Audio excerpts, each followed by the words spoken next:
নমস্কাৰ ছাত্ৰ-ছাত্ৰীসকল আজি মই তোমালোকৰ লগত ইংলিছ গ্ৰামাৰৰ প্ৰিপজিশ্যন সম্বন্ধে আলোচনা কৰিম। অসমীয়া ভাষাৰ ব্যাকৰণত থকা 5 প্ৰকাৰৰ পদৰ ভিতৰত অব্যয় এটা পদ। অব্যয় পদ হৈছে যে যিবিলাক পদত বিভক্তিযুক্ত নহয় বা যিবিলাক পদ কেতিয়াও তাৰ ৰূপৰ পৰিৱৰ্তন নহয় সেইবিলাকে হৈছে অব্যয় পদ। ইংলিছ গ্ৰামাৰত সেইবিলাককে প্ৰিপজিশ্যন বুলি কোৱা হয়। প্ৰিপজিশ্যনৰ যদি আমি পোনপটীয়া এটা অৰ্থ বিচাৰি চাবলৈ যাওঁ তেতিয়াহ'লে প্ৰি শব্দটোৰ অৰ্থ আমি পাম প্ৰাৰম্ভিক বা প্ৰাথমিক বা আগতে। আৰু পজিশ্যন মানে স্থান, মানে আগত স্থান। কাৰ আগত স্থান? প্ৰিপজিশ্যনবিলাকৰ আগত স্থান। সিহঁত আগত বহে। কিন্তু কাৰ আগত বহে? নাউন, প্ৰনাউন, নাউন ফ্ৰেজেছবিলাকৰ আগত প্ৰিপজিশ্যন বহে। এই প্ৰিপজিশ্যনবিলাকক ব্ৰিজ ৱৰ্ড বুলিও কোৱা হয়। ব্ৰিজ মানে দলং, মানে সেতু। কিন্তু ইহঁতে কাৰ মাজত সেতু স্থাপন কৰে? কাৰ মাজত দলং নিৰ্মাণ কৰে? এই প্ৰিপজিশ্যনবিলাকে ইংলিছ চেণ্টেন্স এটাৰ নাউন, প্ৰনাউন বা নাউন ফ্ৰেজেছবিলাকৰ আগত বহি সেই চেণ্টেন্সটোত থকা আন শব্দবিলাকৰ লগত সিহঁতৰ সম্বন্ধটো বুজাই দিয়ে। এতিয়া ইংৰাজী ব্যাকৰণত বিভিন্ন ধৰণৰ প্ৰিপজিশ্যন আছে। সেইবিলাকৰ ভিতৰত আমি সাধাৰণতে কোনবিলাক অধ্যয়ন কৰিম? যিবিলাক আমাৰ দৈনন্দিন জীৱনত লাগি থাকে, অৰ্থাৎ ডেইলি লাইফত আমাৰ যিবিলাক প্ৰিপজিশ্যন আমি ইংৰাজী চেণ্টেন্স এটা লিখোঁতে ব্যৱহাৰ কৰিবলগীয়া হয় সেইবিলাকৰ বিষয়ে আমি আলোচনা কৰিম। সেইবিলাকৰ ভিতৰত at, in, by, of, for, with ইত্যাদিবিলাক আছে আৰু বহুতো আছে। এতিয়া আমি যদি প্ৰিপজিশ্যন এটৰ ব্যৱহাৰ সম্পৰ্কে আলোচনা কৰিবলৈ যাওঁ তেতিয়াহ'লে আমি দেখিম প্ৰিপজিশ্যন এটে স্থান আৰু সময় দুয়োটা কথাই বুজায়।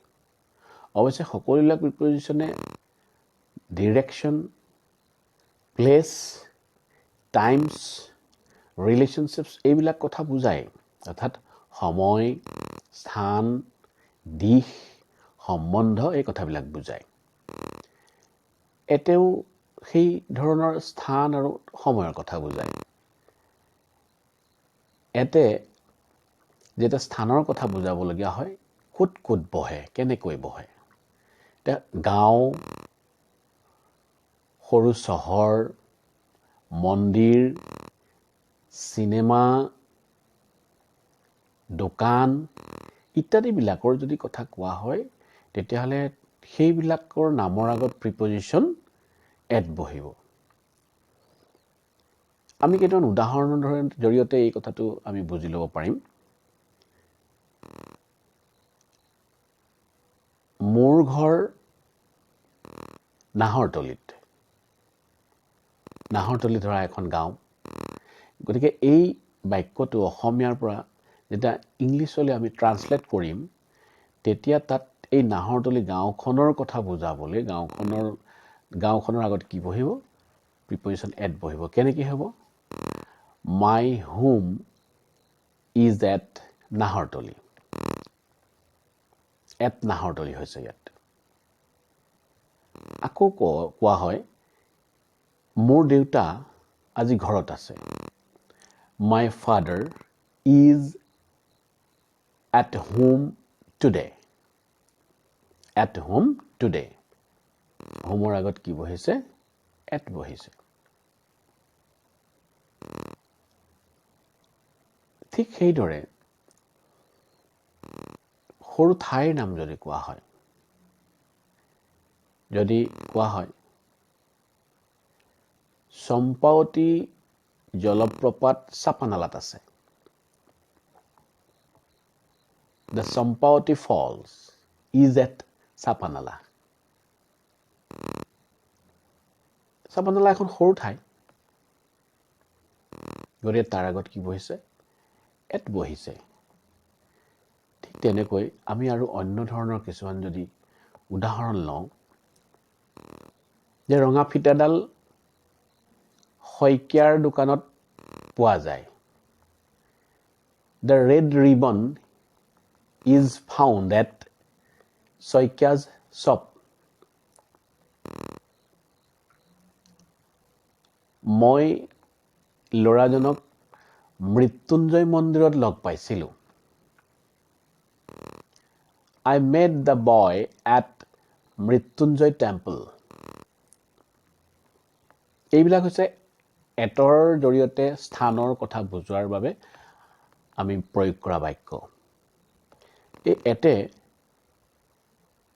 সময়ৰ কথাও বুজায়। সময়ৰ কথা বুজাবলৈ এট ব্যৱহাৰ কৰা হয় প্ৰিপজিশ্যন। নিৰ্দিষ্ট সময় বা স্পেচিফিক টাইম বা পইণ্ট অফ টাইম যেতিয়া উল্লেখ কৰা হয় তেতিয়া প্ৰিপজিশ্যন এট ব্যৱহাৰ কৰা হয়। ধৰি লওঁ ল'ৰাজনে কৈছে, মই সদায় ৰাতিপুৱা 5 বজাত শুৱাৰ পৰা উঠোঁ। I always get up at 5 o'clock in the morning. মোৰ দেউতা 4 বজাত আহিব। My father will come at 4 o'clock. এই হৈছে 4 বজাটো নিৰ্দিষ্ট সময়, ৰাতিপুৱা 5 বজাটো নিৰ্দিষ্ট সময়। এনেকুৱা নিৰ্দিষ্ট সময় বুজাবৰ কাৰণে প্ৰিপজিশ্যন এট ব্যৱহাৰ কৰা হয়। সময় আৰু স্থান দুইটাৰ কাৰণে এটৰ দৰে প্ৰিপজিশ্যন ইনো ব্যৱহাৰ কৰা হয়। প্ৰিপজিশ্যন ইনে যেতিয়া ব্যাপক সময়ৰ কথা বুজাবলগীয়া হয় তেতিয়া প্ৰিপজিশ্যন ইন ব্যৱহাৰ কৰা হয়। ব্যাপক সময় মানে দীঘলীয়া সময়, বিস্তৃত সময়, এবছৰ, এদিন, এঘণ্টা, 2 ঘণ্টা, 10 ঘণ্টা ইত্যাদি দীঘলীয়া সময়ৰ কথা বুজাবলৈ আমি প্ৰিপজিশ্যন ইন ব্যৱহাৰ কৰোঁ। কিয়? সেইটো হৈছে ব্যাপক সময় বা বিস্তৃত সময় বা দীঘলীয়া সময়। তাক কোৱা হয় period of time. Period of time. এতিয়া আকৌ ইনৰ জৰিয়তে স্থানৰ কথা বুজোৱা হয়। যেনে ডাঙৰ চহৰ যেতিয়া বুজোৱা হ'ব তেতিয়া দেশৰ কথা বুজোৱা হ'ব, কোনো ৰাষ্ট্ৰৰ কথা বুজোৱা হ'ব, কাণ্ট্ৰিৰ কথা বুজোৱা হ'ব, তেতিয়া প্ৰিপজিশ্যন ইন ব্যৱহাৰ কৰা হয়। সময়ৰ কথা বুজালে প্ৰিপজিশ্যন ইন ব্যৱহাৰ কৰা হয়। এটা কথা মনত ৰাখিব লাগিব, নিৰ্দিষ্ট সময় বুজালে প্ৰিপজিশ্যন এট ব্যৱহাৰ কৰা হয় আৰু দীঘলীয়া বা পিৰিয়ড অফ টাইম বা এক বিস্তৃত সময়ৰ কথা বুজালে প্ৰিপজিশ্যন ইন ব্যৱহাৰ কৰা হয়। মই জুলাই মাহত শ্বিলঙলৈ গৈছিলোঁ। জুলাই মাহৰ কথা কৈছে, এটা মাহৰ কথা উল্লেখ কৰিছে, গতিকে এটা বিস্তৃত সময়ৰ কথা কৈছে। I went to Shillong in July. মই 2001 চনত মুম্বাইলৈ গৈছিলোঁ। I went to Mumbai in 2001. ইয়াত 2001 চন বুলি কোৱা হৈছে, গতিকে ইয়াত এইটো কি হৈছে? বিস্তৃত সময়ৰ কথা কোৱা হৈছে। ইয়াত সেইকাৰণে প্ৰিপজিশ্যন ইন ব্যৱহাৰ কৰা হৈছে। বা মই জুলাই মাহত চিমলাত আছিলোঁ। I was in Simla in July. I was in Simla in July. গতিকে এই জুলাই বুলি কওঁতে এটা ব্যাপক সময়, বিস্তৃত সময়। গতিকে ব্যাপক সময় বা পিৰিয়ড অফ টাইম বুলি ক'লে প্ৰিপজিশ্যন ইন ব্যৱহাৰ কৰা হয় আৰু পইণ্ট অফ টাইম বুলি ক'লে প্ৰিপজিশ্যন এট ব্যৱহাৰ কৰা হয়। আকৌ এবাৰ কৈছোঁ, গাঁও, সৰু ঠাই, মন্দিৰ, চিনেমা, দোকান ইত্যাদি স্থানৰ কথা যেতিয়া কয় তেতিয়া প্ৰিপজিশ্যন এট ব্যৱহাৰ কৰা হয়। আৰু ডাঙৰ চহৰ, দেশ বা কাণ্ট্ৰি, জিলা ইত্যাদিৰ কথা যেতিয়া কোৱা হয় তেতিয়া প্ৰিপজিশ্যন ইন ব্যৱহাৰ কৰা হয়। যেতিয়া নিৰ্দিষ্ট সময়ৰ কথা কোৱা হয় তেতিয়া প্ৰিপজিশ্যন এট ব্যৱহাৰ কৰা হয়। আৰু যেতিয়া দীঘলীয়া সময় বা ব্যাপক সময় বা পিৰিয়ড অফ টাইম বুলি কোৱা হয় তেতিয়া প্ৰিপজিশ্যন ইন ব্যৱহাৰ কৰা হয়। ছাত্ৰ ছাত্ৰীসকল, আজি আমি প্ৰিপজিশ্যন সম্পৰ্কে আলোচনা কৰিছোঁ।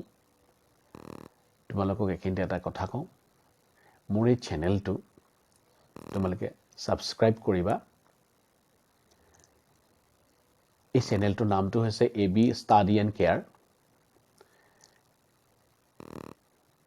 তোমালোকে কি বুজিছা, বুজিবলৈ টান পাইছা নেকি, সহজ পাইছা নেকি, সকলোবিলাক কথা লিখি মোলৈ কমেণ্ট কৰিবা। কাষত থকা বেল আইকনটো দবাই দিবা। তাৰ ফলত তোমালোকে মই ইয়াৰ পিছত প্ৰিপজিশ্যন সম্পৰ্কে আকৌ পৰৱৰ্তী যিখিনি কথা আলোচনা কৰিম সেইখিনিৰ নটিফিকেশ্যনটো তোমালোকে পাই যাবা। তোমালোকে মোৰ এই ভিডিঅ'টো তোমালোকৰ লগৰ বন্ধু বান্ধৱী সহপাঠীলৈ শ্বেয়াৰ কৰিবলৈ নাপাহৰিবা।